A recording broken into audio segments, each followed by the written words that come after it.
Hi everybody! So today's lesson is going to be for Friday, May 1st. It is May. You made it. Congratulations. We can do this. We're so close. You don't have a bell ringer today, but don't forget to make a new bell ringer template. Rename it first name, last name. It's published on Canvas, so you could just make a copy of it, rename the document, and that is your May bell ringer template. We are going to do 3 slides today. 2 are writing, 1 is a picture slide. But before we get started here, I do want to remind you that on Monday, May 4th at 2:00 p.m., I will have a conference on Canvas for me to discuss our upcoming project that we are going to do. And I will answer questions. I will go over the instructions, the expectations. I will even show you examples from last year for what I'm kind of looking for. So that is Monday at 2:00. Please be there, because I will explain everything to you. I know that this is a little bit difficult and things, but because of right now, but be at this conference and I will explain everything to you. Be there 2:00 Monday. Okay? All right, so let's recap quickly what the last thing that we talked about. That was duck and cover, atomic defense. We have the Federal Civil Defense Administration, the FCDA, and this is an organization made by the federal government to make sure that Americans are prepared for potential nuclear attacks. This is where we have Bird the Turtle and duck and cover. Schools are going through drills, there are sirens now, just like the same as we have like tornado sirens. People are getting more and more anxious because we have this constant kind of like, okay, we're ready. What do we do to prepare? We live in a populated area. Are we more at risk? Things like that. So their anxiety is increasing for sure. And the government is trying to make sure that we are prepared for a nuclear attack. Okay, so we're doing, like I said, 26, 27, and 28 today. Slide 26 is called Defense Continued. Looks like this. No vocab words, but lots of things that are underlined. I'm going to be flying through these slides because there's a lot of information on here. Okay, so air raid sirens were installed in communities across the country, tested on a regular basis. Their haunting wail became a familiar sound to millions of Americans. So the sirens like you would hear for like a tornado, right? Like these are like, okay, you hear the siren, let's go. Normally in like a nuclear attack, you would, and of course there's pamphlets and commercials that are all like on TV and on the radio all the time too.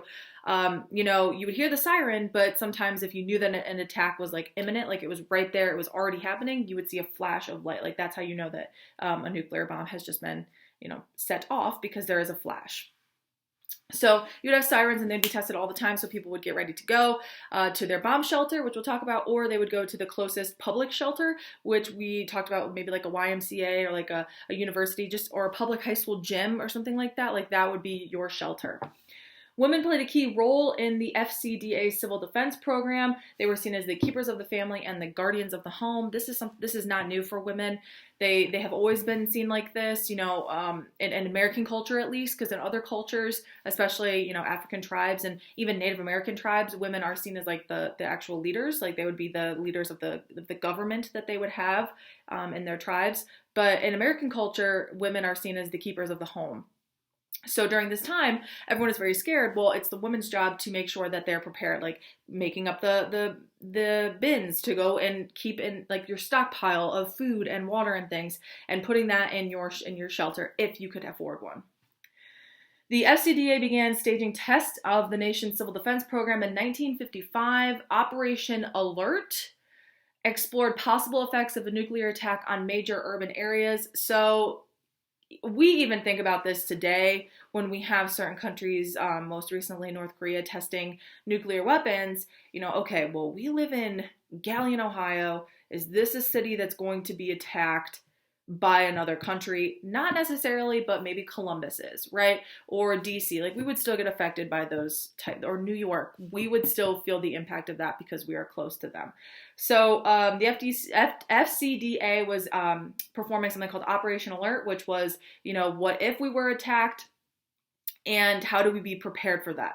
There's a big unintended consequence for Operation Alert. Operation Alert explored possible effects of a nuclear attack on our cities. The government's efforts raised preparedness, but it also raised fear. So at the same time of Operation Alert, okay, we have to be ready, we have to be ready, we have to be ready. That's also making us more fearful. And our anxiety for atomic bombs, the atomic anxiety, is increasing. Yeah, we want to be prepared, but all this information and all this action from the federal government is making us very scared, which led to many Americans building bomb shelters in their yards. This was a sign of wealth. Bomb shelters are very expensive. This isn't just something like, if any of you have seen The Wizard of Oz, or, I mean, some of you may even have them. It's like you open up the doors and you go down. It's a tornado shelter, right? It's like underground. Some of us might just go in our basements, okay? Well, a bomb shelter was made by companies, again, making money off of something that is absolutely horrific. And a company is building these bomb shelters, and they are very expensive. Very expensive. Will they protect you from a nuclear bomb? No. Nothing can. So we have like doomsday preppers today, right? Which some people full-heartedly believe that you must be ready for anything, which of course you should be ready for things. But these shelters were not enough to protect people from nuclear bombs. You can't. There's a scene in Indiana Jones. I don't know which one, but there's a scene where there's a nuclear bomb and he hides in a refrigerator and he survives getting literally thrown across wherever, this large field, and he survives. No, that's not, I mean, it's just for the movies. It's just for the movies and it's for advertising, but it makes people feel comfortable. If I have a bomb shelter, number one, that's a sign of wealth in society, so I can pay for a bomb shelter, but also now I feel comforted by the fact that my family will be safe and we have somewhere to go. We have a plan. It's why we create fire drills, right? We have a plan, we'll go there, we feel safe. Eventually, 1963, the United States and the Soviet Union created and signed the Limited Nuclear Test Ban Treaty, which limited the amount of times the United States and the Soviet Union would test their nuclear weapons. Testing weapons like this, just willy-nilly, whenever you want, is a threat, and it makes the other side feel very scared. So, because it's like, what are you doing? Why are you testing these things? Oh my gosh. So the Soviet Union, and actually what led to this event was the Cuban Missile Crisis, which if you have me next year, we will talk about the Cuban Missile Crisis. It's like one of my favorite topics, right? But they signed this, Soviet Union and the United States, because it was getting out of control. This arms race between the two countries was quickening up, and we needed to calm down and take a minute and be like, all right, let's stop testing weapons. Let's calm down for a second. So the Limited Nuclear Test Ban Treaty was signed between the Soviet Union and the United States to slow down our testing of nuclear weapons. While the public learned to live with the fear of nuclear attack, Eisenhower used part of his farewell address in 1961. So Eisenhower is not going to be president anymore. We have JFK. He used his farewell address to inform the people of a new danger, the military-industrial complex. A lot of people have talked about this today as well. This is like a big thing. It was a big thing because there's a presidential campaign going on right now. When we had all those people running for president on the Democratic side, there was like 20 of them. There was like a big thing on the debate stage. The military-industrial complex is mass-producing military weapons. Like, imagine if any of you have seen Iron Man. This is what Iron Man does. Like Stark Industries, he just mass produces weapons. So the Soviet Union had no permanent arms industry, but now we did, and we were constantly making weapons. Military industrial complex. Manufacturing things and producing goods, that really helps our economy. That's good. Like, you want people working, but what we're working to create are weapons. And that might give us an excuse to go to war or go to have conflicts with other countries because we have all these weapons in the first place. That's what Eisenhower was trying to get at.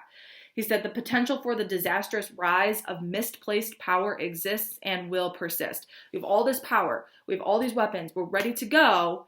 That might give us a little bit of a false confidence, be like, all right, we have these weapons, let's go, and get involved in things that we shouldn't, or potentially go to war. And that's a huge debate today as well, because our military is very powerful and very strong. Is that giving us a false sense of confidence that we should just attack other countries? This is the picture right here that I have. This is when I visited JFK's museum in Boston. This is the Limited Nuclear Test Ban Treaty, and then this is the pen that he used to sign the Limited Nuclear Test Ban Treaty. If you have me next year for World Studies, like I said, we will talk about all of this, but right now I'm just I'm focusing on American history stuff. Okay, 28, television age. We don't have any vocab words on this slide either. Lots of underlined. Oh my gosh. It's fine.